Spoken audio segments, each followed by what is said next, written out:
Welcome again to Joe Stunner Boxing. ARTUR BETERBIEV and DMITRY BIVOL are due to fight on the 12th of October of this year. And this is a rescheduling of the fight, which was, I think it was supposed to take place on June the 1st. It was postponed, in case you don't know, because Beterbiev suffered a meniscus tear, which is a knee injury. I'm certainly no expert, but if you can imagine, I'll try and explain what the meniscus is, just in case you don't know. Meniscus is two sort of semicircular or C-shaped, maybe, shock absorbers, if you like, that sit on the knee joint. They help cushion the knee joint between the tibia and the femur. The femur is the thigh bone, tibia is your lower leg. And if it's torn, pain, serious pain. And normally, well, I think it almost always requires an operation, and the recovery time, depending on the severity of the operation, can be anywhere between 3 months and 6 months. So this fight was supposed to take place in June. So it was the 1st of June, so we'll include June, July, August, September. That's 4 months, and then we're into October, halfway through October.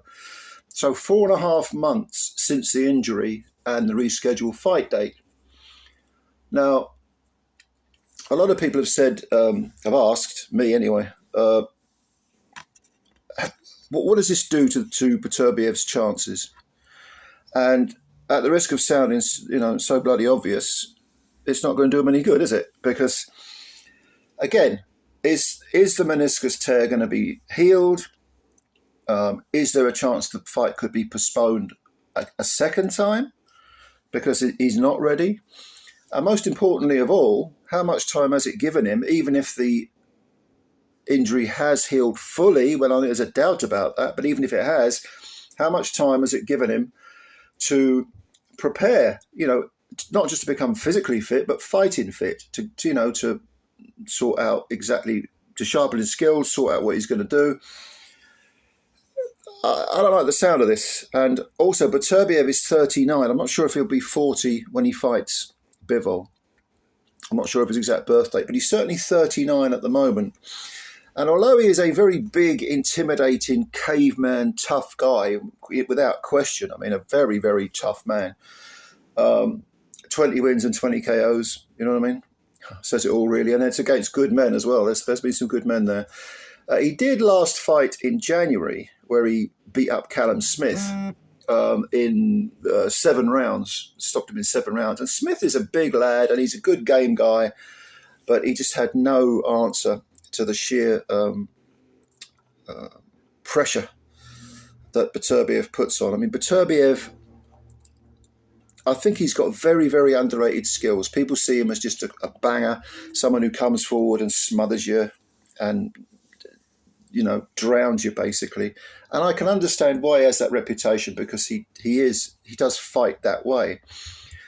But you've got to have technique to put pressure on. You've got to have technique to use your power and your physical strength. And Beterbiev has this. He definitely has this.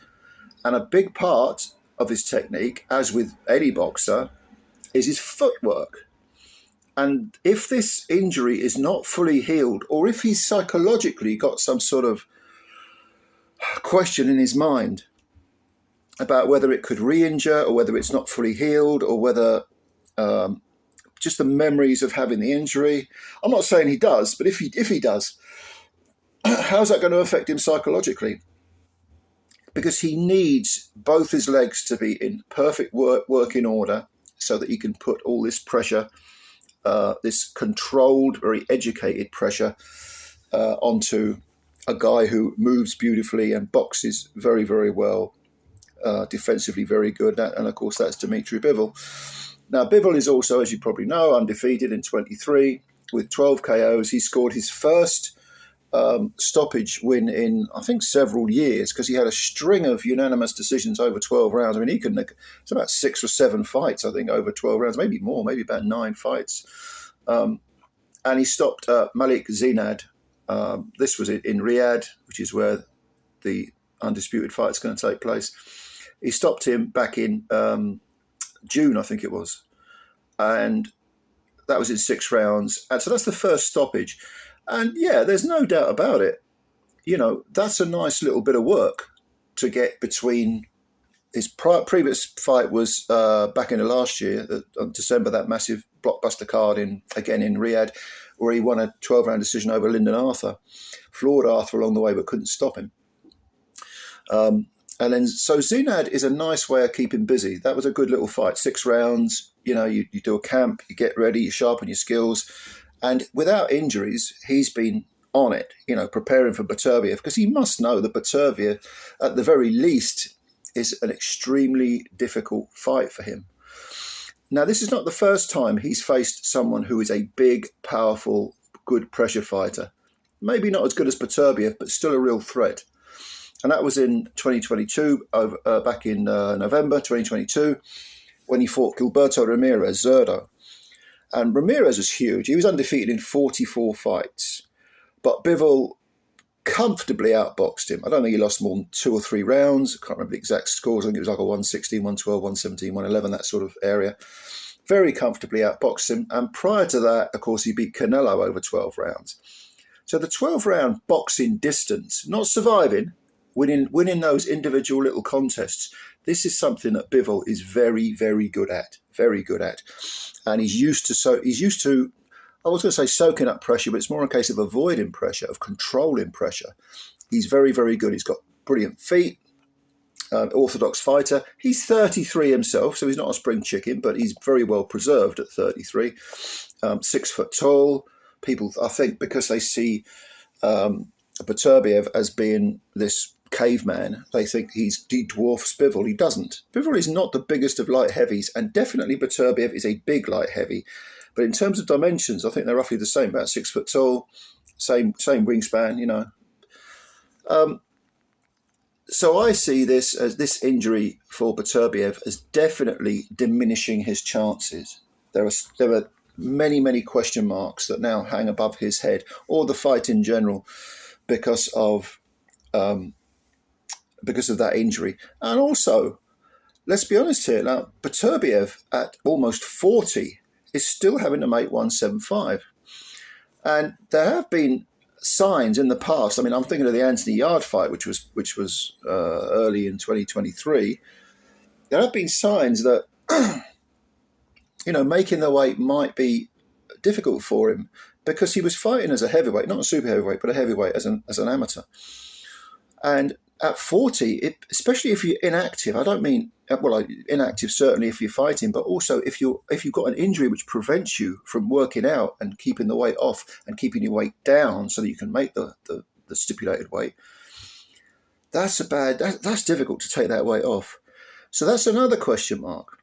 The amount of, you know, can he make the weight comfortably to the point where he's, you know, at his optimum weight, maximum strength? Again, the injury isn't going to have helped that, is it? So I think this has definitely improved Bivol's chances of winning, definitely. And I wouldn't rule out Beterbiev. Don't get me wrong. I mean, I'm not even making a prediction right now. I can easily see Beterbiev, how he can win, no question about it.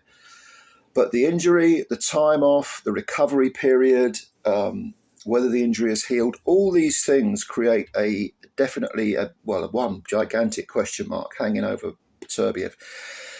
It's not that he can't win, but I would say Bivol's chances of winning have improved, 20%. I mean, I really would. Initially, during the build-up to June the 1st, when the fight was supposed to take place, I was leaning towards Beterbiev. Now I'll have to have a think about it, because I think this really puts Bivol in the driving seat, to be honest. But what do you think? You may agree with me, you may disagree. That's absolutely fine. Please put your comments below, because I do enjoy reading them. And also, thank you for your time. As always, please subscribe to the channel if you're new, and hit the like button as well, because it costs nothing and you're helping build the channel up. Thank you very much for your time, ladies and gentlemen. Enjoy the rest of your bank holiday if you're in the UK, and I'll catch you later. Bye for now.